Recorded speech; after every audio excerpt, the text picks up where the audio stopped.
भिलाई, वो भिलाई जिसको Bhilai steel plant के नाम से जानते हैं, एजुकेशन हब के नाम से जानते हैं, और वो भिलाई जिसको मिनी इंडिया भी कहते हैं। मिनी इंडिया को लेकर एक बातें रहती है कि भिलाई को लेकर जो प्यार रहता है लोगों का, वो विदेशों तक छूटता नहीं है।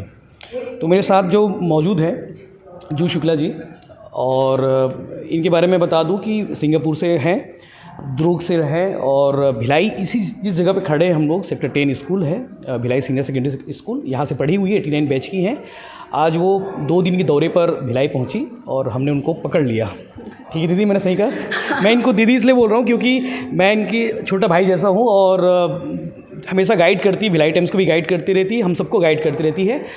बताने का मकसद ये है कि भिलाई एजुकेशन चैरिटेबल ट्रस्ट है इनका, और ये ट्रस्ट बहुत अच्छा काम करता है, उन लोगों के लिए काम करता है, शिक्षा को लेकर सबसे जो महत्वपूर्ण काम है इनका, उन लोगों के लिए जो बच्चे सक्षम नहीं हैं, जिनके पेरेंट्स सक्षम नहीं हैं, उनके लिए काम करते हैं।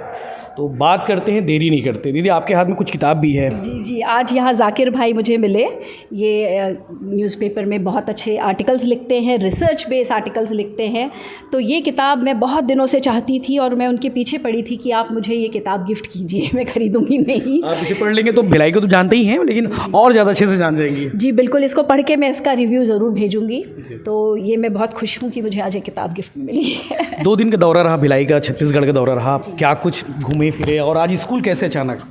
आज स्कूल अचानक नहीं, ये स्कूल हम जब भी भिलाई आते हैं तो अपने स्कूल को ज़रूर देख जाते हैं, कॉलेज को देख जाते हैं, कभी दूर से कभी पास से। तो यहाँ बच्चों के लिए हम क्या कर सकते हैं, ये भिलाई एजुकेशन चैरिटेबल ट्रस्ट हमेशा सोचता रहता है और वही बहुत काम करता भी है। हमारे पास यहाँ पे टीम है पूरी। तो यहाँ पे हमने, वैसे हमारे स्कूल के बैचमेट्स जो हैं जब रियूनियन में आए थे तो हमने ट्रस्ट बनाया था, एक मिशन को कुछ करना चाहते थे स्कूल के लिए। तो पिछले 8-10 सालों से हम ये चला रहे हैं ट्रस्ट। लेकिन अभी बीच में हमें पता चला कि एलुमनी एसोसिएशन का संगठन हुआ है और उन्होंने 50 साल के इकट्ठे बैचमेट्स को इकट्ठा करके स्कूल के लिए कुछ करना चाहते हैं। तो उन्होंने कहा कि हम अब स्कूल को स्मार्ट क्लास गिफ्ट करना चाहते हैं। बस हमको ये बात बहुत अच्छी लगी। उसका कारण यह है कि हम सब विदेशों में जो बसे हैं वहाँ पे तो स्मार्ट क्लास बहुत आम बात है। भिलाई में भी सारे स्कूलों में स्मार्ट क्लास है, तो भाई हमारे पुराने स्कूल में क्यों ना हो। ये हमारा अल्मा मैटर है, हमारी मातृभूमि है। ये तो मॉडल स्कूल भी है तो भिलाई का मॉडल स्कूल होने के बाद यहाँ रिजल्ट भी बहुत अच्छे आते हैं। और एक स्मार्ट क्लास नहीं तो हमें बहुत दुख हुआ। हम सब लोग दोस्तों ने, हमारे जो 1989 का बैच है वो इतना स्ट्रॉन्ग बैच है। हम सब एक दूसरे से बहुत प्यार भी करते हैं, खूब लड़ाई भी करते हैं। क्योंकि क्या होता है, लड़ाई करने से अलग अलग भावनाएं पता चलती हैं और फिर उनको आप सॉल्व करके आगे बढ़ते हैं। तो हमारी आपसी जो दोस्ती है वो बहुत स्ट्रॉन्ग है। और उस बेसिस पे हमने मेरे ख्याल से 2 हफ्ते के अंदर शायद 2 लाख रुपए अचानक से इकट्ठे कर लिए और सब ने थोड़ा थोड़ा शेयर दिया। चाहता तो 1-2 इंसान मिलके भी कर सकता था, लेकिन हम चाहते थे सब लोगों का इसमें योगदान रहे। और उस चक्कर में हम लोगों ने बहुत सारे बैचमेट से इकट्ठा करके इसको पैसा दे के, और हमारी यहाँ टीम बहुत अच्छी है। जो स्कूल का एलुमनी एसोसिएशन का प्रेसिडेंट है वो विल्सन मैमन, हमारा बहुत प्यारा दोस्त है। तो उसने कहा कि हम लोग इसको आज इनॉग्रेट कर देते हैं, तुम आई हो तो चलो आज ही कर लेते हैं। तो हमने AK वर्मा जो प्रिंसिपल सर हैं उन्हीं से इनॉग्रेशन कराया। ये सपना उनका था। कितना बदला नज़र आ रहा है स्कूल आपको? जब 89 में जब यहाँ से पढ़ी हैं आप, तब कैसा था? अब कितना बदल चुका है? जिस जगह पे हम चल रहे हैं ये तो थी नहीं उस जगह, ये खाली था, कॉरिडोर था। हाँ, तो ये जगह नई बिल्डिंग है। अब हम जहाँ शामिल होंगे, ये जो है ये पहले पुराना स्ट्रक्चर है स्कूल का।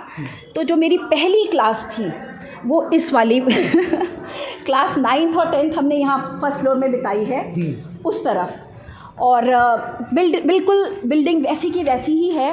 और आश्चर्य की बात है कि इतनी पुरानी बिल्डिंग होने के बाद हम जब स्कूलों में आते हैं तो हमारे नॉस्टैल्जिक मोमेंट बहुत ज़्यादा होते हैं। कहीं हमें अपने किसी दोस्त की याद आ जाती है, कहीं हमें पूरे एकदम रिकॉल हो जाता है पूरा। जी 89 पे पहुंच गए होंगे आप तो। जी, मेरे आंसू आने लग जाते हैं।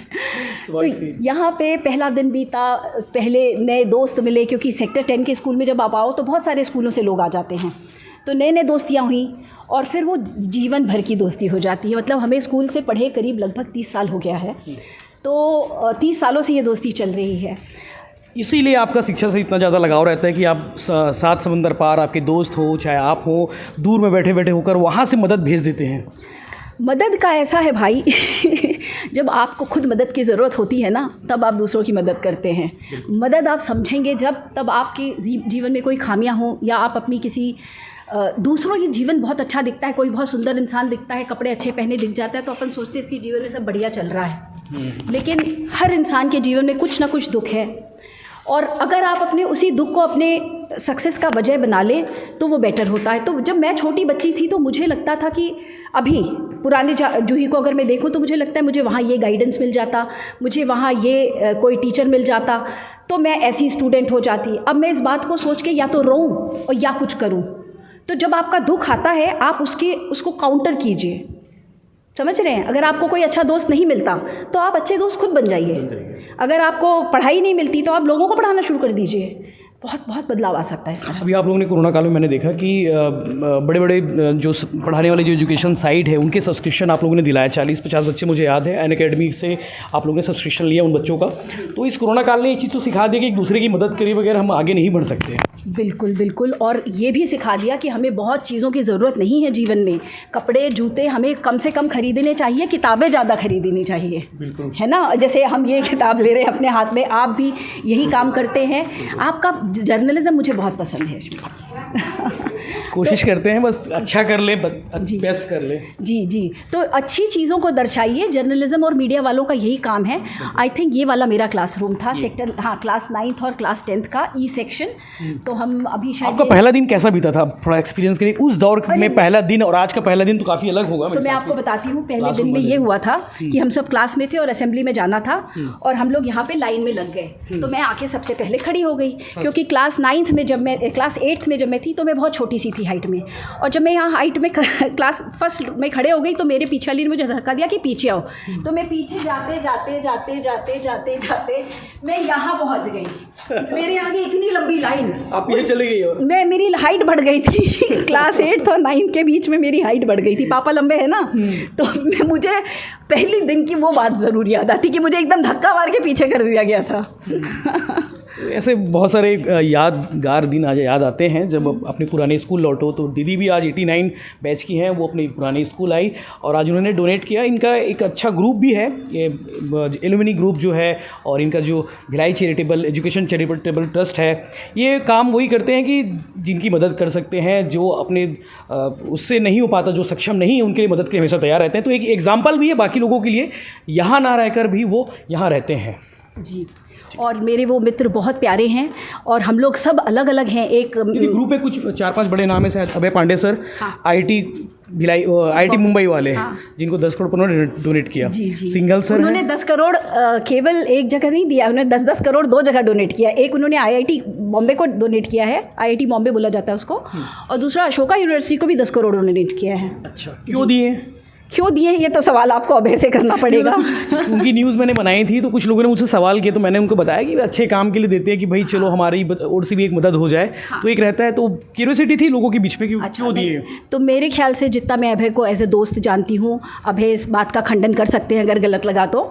मुझे लगता है अभय बहुत मार्मिक और करुणा रखते हैं अपने मन में और उनको दूसरों का दर्द बहुत जल्दी समझ आता है। दयालु तो हैं, लेकिन वो होशियार भी बहुत हैं। ये देखते हैं कि वो पैसा सही जगह लगा रहे हैं कि नहीं। अभय ने आईआईटी बॉम्बे को दिया है और अशोका यूनिवर्सिटी का भी उन्होंने, उनका इंटरव्यू किया था मैंने, उसमें उन्होंने ये कहा है कि अशोका यूनिवर्सिटी की भी टीम पे उनको विश्वास था, तो वो वहाँ पे डोनेशन करते हैं और उनके हिसाब से केवल उनको नहीं, हम सबको भी जितना हम कर सके डोनेशन करना चाहिए। आप कोरोना काल में एक बढ़िया काम करी, मुझे याद है यूट्यूब पर आपने वीडियोस बहुत सारे बनाए और इंटरव्यू लिए, उन शख्सियत के इंटरव्यू लिए जिनका बड़ा काम है, जिनको देखकर हम कुछ सीख सकते हैं, कुछ आगे टेक ले सकते हैं। जी, इंटरव्यू लेने का ये सिलसिला कोरोना काल में इसलिए शुरू हुआ क्योंकि हम भिलाई एजुकेशन चैरिटेबल ट्रस्ट के माध्यम से बेक्ट टॉक्स का आयोजन करते थे, जिसमें हमारे भिलाई के फ्रेंड्स जब इंडिया भिलाई आते थे तो उनका हम लेक्चर बच्चों के लिए ऑर्गेनाइज़ करते थे।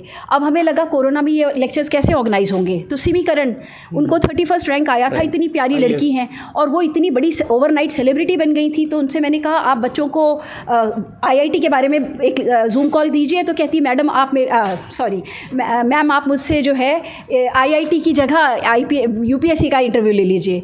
उन्हीं ने ये आइडिया मुझे दिया था, तो मैं कहा चलिए आपका यूपीएससी का भी इंटरव्यू ले लेते हैं। और वो इंटरव्यू रातों रात मेरे को हज़ारों कॉल और मैसेजेस आ गए कि जूही आप ये सिलसिला जारी रखिए। तो मुझे बात करने का तो बहुत शौक है, काम करने का भी है। मैं कहा चलो शुरू कर देते हैं। और बहुत लकी थी कि पहला इंटरव्यू उनका हुआ, दूसरा जो है गौरांग दास प्रभु का हुआ जो इस्कॉन वाले हैं, फिर अनुराग बसु जी का हुआ, मालिनी अवस्थी जी का हुआ। अंकिता तिवारी का भी, अंकिता शर्मा तो सेलिब्रिटी हैं। अरे उस वीडियो पे तो 2 लाख व्यूज़ आ चुके हैं। तो मेरा भाग्य उस तरह से अच्छा रहा।